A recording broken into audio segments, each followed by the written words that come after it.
दोस्तों, कैसे हैं आप लोग? मैं अतुल चौधरी आप सब लोगों का स्वागत करता हूं हमारे गूगल शीट ट्रेनिंग के एक और नए वीडियो में।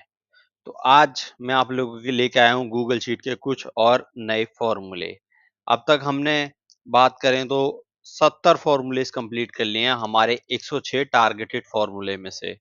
और उन 106 फॉर्मूले में जो हमने सेक्शंस कवर करे हैं वो है बेसिक मैथ का ऑटोमेटिक, टैक्स फंक्शन करा है हमने, डेट एंड टाइम फंक्शंस कर लिए हैं, लॉजिकल फंक्शंस भी हमने कर लिए हैं, जिसमें हमारे बात आती है सारे इंपॉर्टेंट फॉर्मूले की, जहां पर इफ कंडीशंस लगती हैं। और लुकअप सीरीज भी हमारी कंप्लीट हो चुकी है, जिसमें सबसे इंपॉर्टेंट फॉर्मूले आते हैं एक्सेल या गूगल शीट के, जो कि है V lookup, H lookup, x lookup, index match, उसके अलावा ऑफसेट, इनडायरेक्ट। तो आज इसी में से एक फॉर्मूला हमारा पेंडिंग है, जो कि है चूज का फॉर्मूला। इसे हम कंप्लीट करेंगे। उसके साथ ही हम आज कंप्लीट करेंगे अपना एरे का फॉर्मूला। एरे को जानेंगे कि एरे का यूज क्या है और कैसे यूज होता है।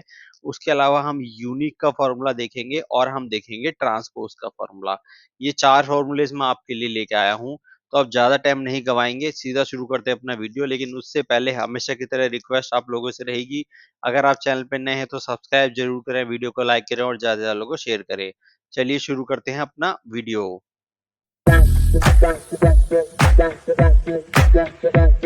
तो ये एक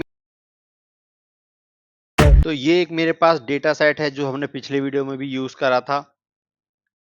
इस डेटा सेट के अंदर हमारे पास जहां पर है नेम्स कुछ बंदों के, जिसमें हमने कुछ प्लेयर्स के नाम रखे हैं और उनके मंथ ऑन मंथ स्कोर रखा है।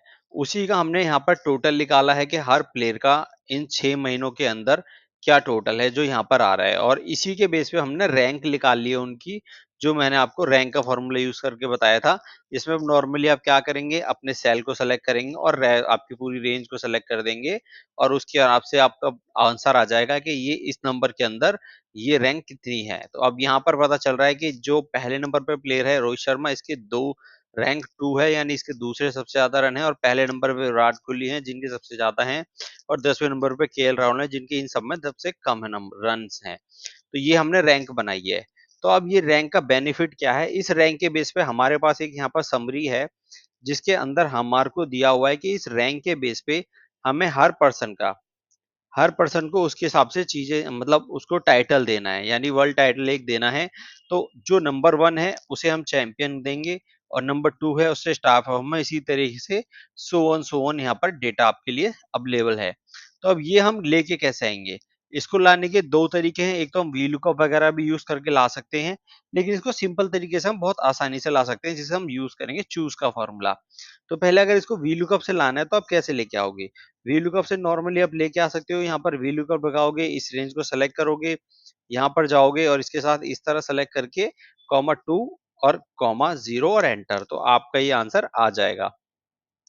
तो आप देखेंगे ये नीचे की तरफ आ गया, लेकिन इसको आपने फ्रीज नहीं किया, इसीलिए आपकी रेंज नीचे की तरफ चली गई होगी। तो इसके लिए आपको इसको फ्रीज करना पड़ेगा। उसके बाद यहाँ पर करके इस तरह करेंगे तो आंसर आ जाएगा। आपका यहाँ पर वी लुकअप से भी आंसर आ गया, लेकिन हम सीख रहे हैं चूज फॉर्मूला, इसका यूज केस क्या है। तो यहाँ पर आपको चूज का फॉर्मूला लगाना है, और हमने चूज का फॉर्मूला यहाँ पर लगाया। अब ये सबसे पहले पूछ रहा है आपसे इंडेक्स। इंडेक्स यानी कि आपके, ये है इंडेक्स आपके पास, ठीक है। इस इंडेक्स को आपने सेलेक्ट किया। उसके बाद आपकी चॉइस, चॉइस क्या है कि भाई ये, ठीक है, ये आपकी चॉइस है। उसके बाद कॉमा, ठीक है, फिर चॉइस 2 क्या है, ये है, कॉमा, चॉइस 3 क्या है, ये है।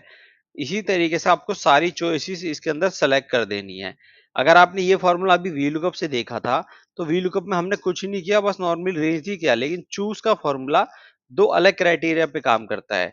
तो मैं यहाँ पर पहले एक बार इस रेंज को सेलेक्ट कर देता हूँ सारी को, उसके बाद हम इसका आउटपुट उठाते हैं। जैसे ही मैं पूरी रेंज सेलेक्ट करूंगा और उसके बाद एंटर प्रेस करना है बस हमें, ये हमारा हो गया, और एंटर। अब हम इसको एंटर करेंगे तो हमारा आ जाएगा यहाँ पर आंसर। लेकिन अब इस आंसर को आने में एक गड़बड़ होगी, जो हमारे को वी लुकअप में भी थी, कि हमें रेंज को फ्रीज किया। अब हम यहाँ पर अगर इसे नीचे की तरफ करते हैं, तो आप देखेंगे आंसर सब में नहीं आएगा, और जो भी आएगा वो गलत आएगा, क्योंकि नंबर 1 तो स्टार परफॉर्मर है, चैंपियन होना चाहिए, लेकिन यहाँ पर स्टार परफॉर्मर आ रहा है, तो यानी कुछ गड़बड़ है। क्यों? क्योंकि हमने डेटा को फ्रीज नहीं किया। तो हमें इन सबको फ्रीज करना होगा, यहाँ से लेके यहाँ तक इस सबको हमें फ्रीज करना होगा। अगर हम फ्रीज नहीं करेंगे तो यहाँ पर हमारा आंसर गलत आएगा। मैंने सबको एक साथ सेलेक्ट किया, F4 प्रेस किया और बस मेरा आंसर आ गया। अब मुझे इसके नीचे तक ड्रैग करना है और जैसे ही मैं ड्रैग करूंगा आंसर आ जाएगा। ये देखिए अब यहाँ पर ये एग्जैक्टली सेम आंसर आ रहा है जो हमारा VLOOKUP से भी आ रहा था, लेकिन इससे भी आ रहा था। लेकिन VLOOKUP के आंसर में एक चीज की है कि अगर कहीं डुप्लीकेसी हो गई, मान लीजिए इस रैंक के अंदर डुप्लीकेसी हो गई, यहाँ पर भी नंबर 1 रैंक आ गई, तो वो आंसर डुप्लीकेट देगा, लेकिन यहाँ पर भी देगा। लेकिन यहाँ का सिनेरियो क्या है कि यहाँ पर हमने उसको जो दिया है बेसिक, उस पे सेक्शन बेस्ड सिलेक्शन दिया है और यहाँ पर हमने रेंज बेस्ड सिलेक्शन दिया है, तो ये एक डिफरेंस है। तो इसको हम वापस वही कर देते हैं, रैंक 3 हमारा यहाँ पर आंसर आ गया। अब इसका एक तरीका तो ये हो गया यूज करने का कि सिंपल आपने उसके अंदर ही सेल की रेंज को दे दिया। लेकिन नॉर्मली आप एक तरीके से और कर सकते हैं, जैसे मैंने यहाँ पर किया हुआ है, मैंने इसको व्हाइट किया हुआ है, मैं यहाँ से जाके इस कलर दोबारा कलर कर देता हूँ ब्लैक, क्योंकि ये बहुत टाइम टेकिंग हो जाता है, इसलिए मैंने पहले से यूज करके रखा है। अगर मैं फॉर्मूले को F2 करूँ तो मैंने किया क्या है आप यहाँ पर देख सकते हैं। मैं इसको एक बार बड़ा करता हूँ यहाँ से थोड़ा सा फॉर्मूला बार को, तो आप देखिए मैंने सेम वही चीज आई को सेलेक्ट किया है, I2 को, और उसके बाद यहाँ पर मैंने डबल कोट के अंदर सारी रैंक्स को दे दिया है। अब मेरा यहाँ पर चाहे कोई भी रैंक में किसी में भी मैं यहाँ से डिलीट भी कर दूं तो इन सब में तो असर पड़ेगा। यहाँ पर चूज के फॉर्मूले में असर पड़ेगा, वी लुकअप के फॉर्मूले में असर पड़ेगा, लेकिन इस वाले फॉर्मूले पे असर नहीं पड़ेगा। क्यों? क्योंकि मैंने डबल कोट के अंदर इसमें दिया है ऑलरेडी, और रैंक भी इसमें मैंने उसी तरीके से दी है जैसे यहाँ पर। अगर आप देखेंगे इसके अंदर सेम सिनारियो है, सबसे पहले चैंपियन, फिर स्टार परफॉर्मर, फिर अचीवर आ गया, फिर टॉप कंटेनर आ गया। तो इस तरीके से हमने उसको रैंक दी है जिस तरह से हमारी यहाँ पर सीरियल नंबर है। तो ये भी एक तरीका है चूज के फॉर्मूले यूज करने का, इजी वे में आप इसको इजीली यूज कर सकते हैं। तो ये था हमारा आज का पहला फॉर्मूला, चूज का फॉर्मूला। अब हम चलते हैं अपने आज के सेकंड फॉर्मूले पे जो है एरे का फॉर्मूला। एरे का फॉर्मूला, अब एक्चुअली एरे का फॉर्मूला होता क्या है, अगर मैं यहाँ पर जाकर लिखता हूं, इस शीट को हम थोड़ा सा कर लेते हैं सही, यहाँ पर जाकर, और अब मैं जाकर यहाँ पर लिखता हूँ इक्वल टू ए एरे। तो यहाँ पर जैसे भी ये है allow user to array non array function, ठीक है, मैंने क्लिक किया और इसको एक बार ओपन कर लेते हैं इस तरीके से। तो ये क्या दिखा रहा है कि अब आपकी रेंज है, यहाँ पर दिखा रहा है जैसे कि ये रेंज है, इस रेंज को और उसके बाद इस रेंज को प्लस कर दिया उसने। यानी एग्जाम्पल आपको गूगल शीट में जब किसी और वर्कबुक से कोई डेटा लेके आना होता है, तो आप क्या करते हो, आप इंपोर्ट रेंज के थ्रू लेके आते हो। अगर मेरे को इस शीट के अंदर कोई डेटा लेके आना है किसी और शीट से, तो मैं क्या करूंगा, इंपोर्ट रेंज यूज करूंगा अदर वर्कबुक से डेटा उठाने के लिए। लेकिन अगर मुझे इस वाली शीट से, मान लीजिए मेरा फॉर्मूले का सेक्शन है, इस वाली शीट से डेटा लेके जाना है इस वाले के अंदर, मैं यहाँ पर डेटा लेके आना चाहता हूँ, तो मैं क्या इसमें भी इंपोर्ट रेंज लगाऊंगा? तो मैं इसमें कर सकता हूँ एरे का यूज। तो उसके लिए हमारा एरे बनेगा, हम यहाँ पर जाते हैं और इस एरे के फॉर्मूले को इस सेक्शन बेस पे सिलेक्शन दे देते हैं, बस एंटर करते हैं, ये आउटपुट वहां पे आ जाएगा एग्जैक्टली सेम। तो जो इंपोर्ट रेंज में काम करता है वो आपको इसने यहाँ पर करके दे दिया। ठीक है, एक यूज केस तो ये हो गया एरे का, यानी आपके डेटा रेंज को पूरा का पूरा एज इट इज उठा के वो लेके आ गया। अब इसका दूसरा यूज केस देखते हैं जो सबसे इंपॉर्टेंट यूज केस है, उसके लिए हम चलते हैं अपने चूज के फॉर्मूले पे। हम यहाँ पर आ गए अपने चूज के फॉर्मूले पे। तो अब आप देखिए, अब हमने यहाँ पर जो फॉर्मूला लगाया था वी लुकअप का, उसके बाद इसको नीचे तक ड्रैग किया, ठीक है, सेम चीज हमने चूज के फॉर्मूले में भी करी। लेकिन अगर मैं यहाँ पर ये फॉर्मूला डिलीट कर दूं और मैं चाहता हूं कि मैं सिर्फ यहीं पे फॉर्मूला लगाऊं और मेरा आंसर पूरी रेंज नीचे तक आए, यहाँ पर भी सेम मैं चीज चाहता हूं, तो इसके लिए हमारा एरे का फॉर्मूला यूज होता है। यानी आपकी पूरी रेंज को उसी एरे के अंदर वो कैप्चर करेगा, उसी के अंदर ले लेगा यहाँ पर, और ऑटोमेटिकली आपका आंसर ला देगा। तो उसके लिए आपको करना क्या होगा, आपका जो फॉर्मूला है, अब एक बार हम इसको शुरू से लगाते हैं। यहाँ पर हम जाते हैं, इक्वल टू हमने लिखा वी लुकअप, ठीक है, सर्च की, हमने सर्च की क्या थी, ये हमारी सर्च की थी, कॉमा, उसके बाद हमारी रेंज ये है, यहाँ से लेके यहाँ तक हमने रेंज को सेलेक्ट किया, F4 दबा के फ्रीज किया, कॉमा, हमें दूसरा कॉलम उठाना है वर्ल्ड टाइटल वाला, तो हमने 2 प्रेस कर दिया, उसके बाद कॉमा 0। अब मैं एंटर करूंगा तो वही आंसर आएगा जो एग्जैक्टली हमने करा हुआ था, लेकिन मेरे को तो यही फॉर्मूला लगाना है, तो अब मुझे इसके आगे सबसे आगे जाना होगा यहाँ पर, और यहाँ पर देना होगा एरे का फॉर्मूला। मैंने एरे का फॉर्मूला दिया, उसके बाद यहाँ पर जाकर मैं इसको बंद कर देता हूँ। लेकिन अभी एक चीज और करनी है इसके अंदर, आपको आपको रेंज भी पूरी करनी है। जिस तरह से आपने ये वाली रेंज दी है इसको पूरी की पूरी, उसी तरीके से आपको ये वाली रेंज भी इसको पूरी देनी होगी। तो उसके लिए हम इक्वल टू यहाँ पर करेंगे कोट के साथ, ठीक है, कोट देंगे, और उसके बाद आई की जहां तक हमारी रेंज है, I11 तक हमारी रेंज है, तो हमने I11 लिख दिया, तो देखो रेंज यहाँ पे सेलेक्ट हो गई इस वाले आई कॉलम के अंदर। अब मैं इसको एंटर करूंगा, तो जैसे ही मैंने एंटर किया देखिए आंसर नीचे तक आ गया जहां तक मैंने उसको रेंज दी। एरे का फॉर्मूला आपसे यही कह रहा था। अगर मैं यहां पर जाता हूं तो एरे का फॉर्मूला आपसे सेम चीज कह रहा है कि भाई आपको दोनों रेंज इक्वल उस पे देनी होंगी, इक्वल रेंज के हिसाब से आप रेंज दे दीजिए, मैं वो पूरी की पूरी रेंज एज इट इज उठा के आपको ला दूंगा। तो हमने यही किया एरे के फॉर्मूले के अंदर। यहाँ पर इसके हमने पहले दे दिया कि भाई इस रेंज से इस रेंज तक मुझे डेटा उठाना है, और कहाँ से उठाना है यहाँ पर भी मैंने रेंज दे दी। तो अब यही चीज मैं यहाँ पर करता हूं, तो उसके लिए मुझे करना क्या होगा, उसके लिए मुझे यहां पर जाकर पहले तो आई को I11 तक लेना होगा, पूरी रेंज को, ये मेरी रेंज आ गई।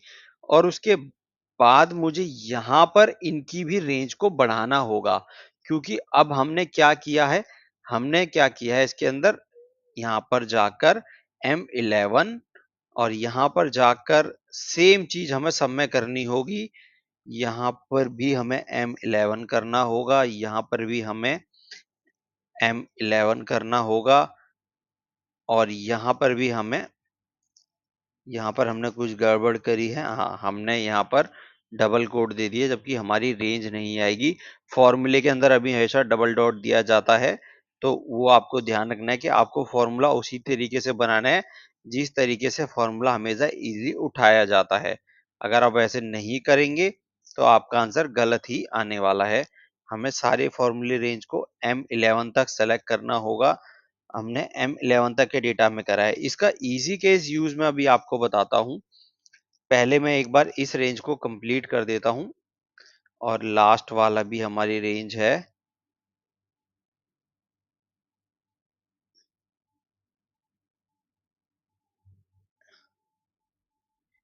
M11।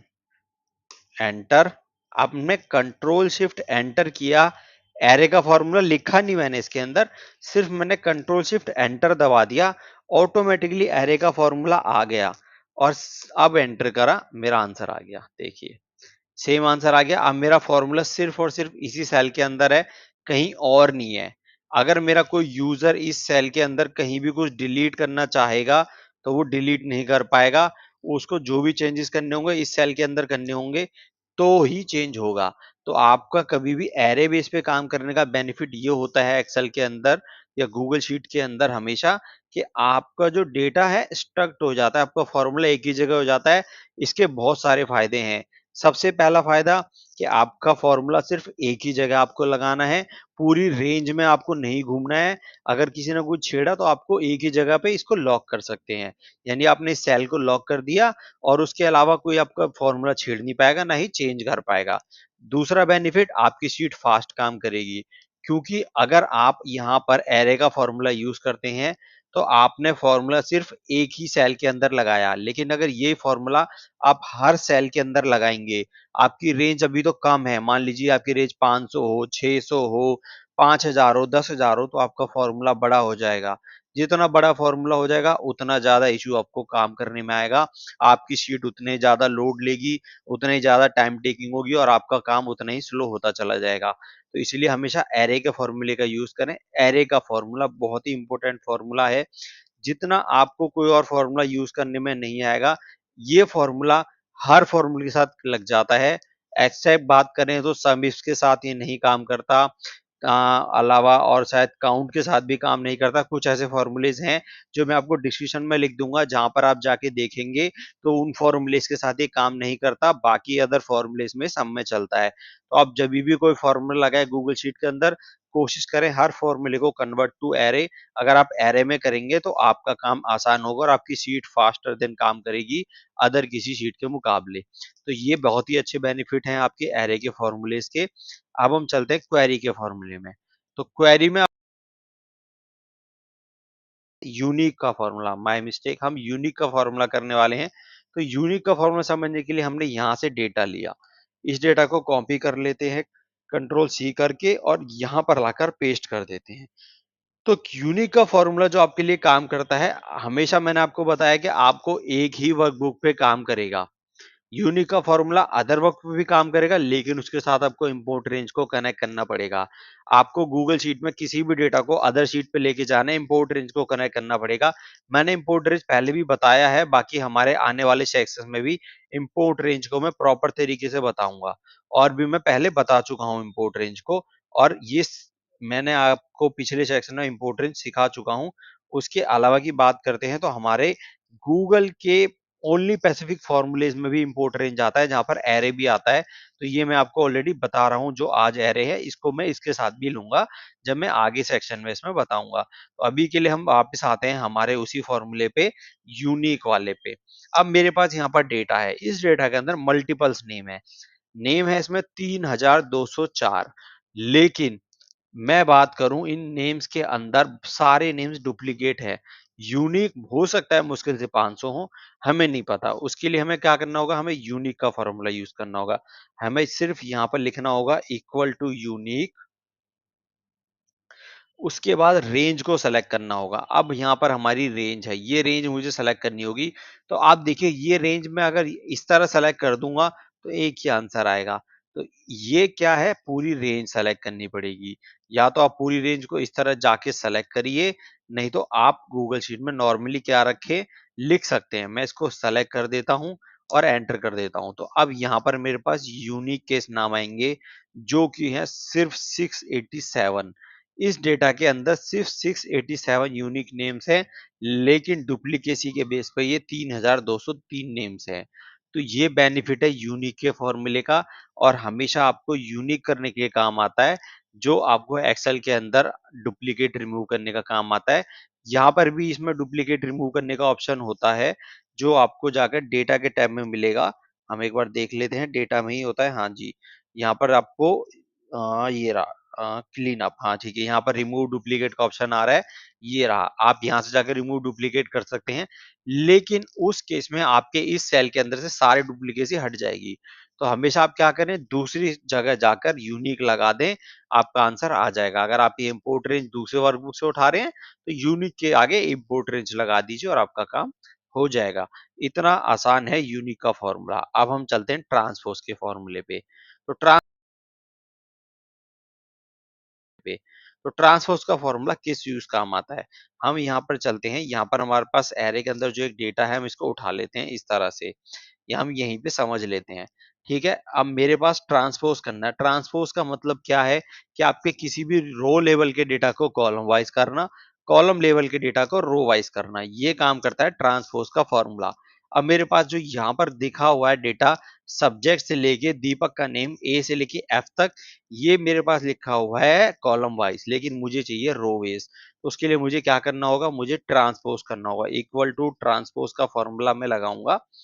उसके बाद मुझे एरे पूछ रहा है, एरे ऑफ रेंज, यानी कि एरे ऑफ रेंज, जो डेटा की रेंज है उसको हम एरे ही बोलते हैं। तो इसलिए हमने क्या किया, एक एरे बताना है मुझे। तो मैंने यहाँ जाकर ये पूरा एरे सेलेक्ट कर दिया, जहां पर मेरा A1 से लेके F1 तक डेटा है, और मैंने इसको एंटर करा। जैसे ही मैं एंटर करूंगा तो अब देखेंगे डेटा मेरा एक ही रो के अंदर आ गया, यहाँ पे एक ही कॉलम के अंदर आ गया। पहले वो रो कॉलम वाइज था, लेकिन अलग अलग कॉलम्स में था, A B C D E F. अब जो मेरा डेटा आ रहा है एक ही कॉलम के अंदर है, ए कॉलम के अंदर, और डेटा जो आ रहा है एक रेंज वाइज आ रहा है। तो ये मेरा काम करके दिया मुझे ट्रांसपोज ने। अगर इसी डेटा को मुझे वापिस करना है कॉलम वाइज, अभी रो वाइज हो गया, मुझे करना है कॉलम वाइज, तो इक्वल टू जाऊंगा मैं यहाँ पर, ट्रांसपोज करूंगा, और उसके बाद यहाँ जाकर इस जगह को सेलेक्ट करके एंटर करूंगा। तो ये ट्रांसपोज इस तरह से हो जाएगा। ये चीज़ आप कैसे कर सकते हैं, कंट्रोल सी करके मैंने कॉपी भी किया और आप फाइल्स के ऑप्शन में जाएँगे, उसके बाद सॉरी एडिट के ऑप्शन में जाएँगे, पेस्ट स्पेशल में जाएँगे, ट्रांसपोज़ कर देंगे। तो ये भी आपके लिए काम करके देता है। मैं एक बार इसको सब पहले कॉपी पेस्ट करता हूँ, कंट्रोल सी, कंट्रोल वी, उसके बाद मैंने इसको यहाँ पर जाके कंट्रोल सी किया, उसके बाद यहाँ पर गया मैं, अब मैं एडिट पे जाता हूँ, पेस्ट स्पेशल पे जाता हूँ और ट्रांसपोज़ कर देता हूँ, तो देखिए ट्रांसपोज़ हो गया। तो ये काम करके देता है आपको ट्रांसपोज़। ट्रांसपोज़ एक फ़ॉर्मूला भी है, एक ऑप्शन है एडिट के अंदर, दोनों चीज़ों से अब यूज़ होता है। अगर आपको ज़्यादा बड़े डेटा पे करना है तो हमेशा फ़ॉर्मूले का यूज़ करिए। अगर आप टैब से जाके करेंगे तो थोड़ा स्लोनेस आपको डेटा के अंदर मिलेगा क्योंकि डेटा बहुत बड़ा है, शीट उसी तरीके से स्लो हो जाएगी। तो आज हमने जो 4 फ़ॉर्मूले सीखे, इसमें one of the most important formula आपके लिए रहेगा एरे, जो आपको हर फ़ॉर्मूले के अंदर यूज़ करना है। एरे का फॉर्मूला आपको हर जगह यूज़ करना है, हर फॉर्मूले को लगाएँ, उसके साथ ही कनेक्ट करके देखें एरे को। अगर आपका काम करता है तो आपके लिए बेनिफिट है, आपकी शीट को कभी स्लो नहीं होने देगा, आपके डेटा को कभी लैग नहीं होने देगा। एरे के फॉर्मूले को कंप्लीट सीख जाते हैं, तो आपको बहुत ही आसान हो जाएगा गूगल शीट या एक्सेल में काम करना।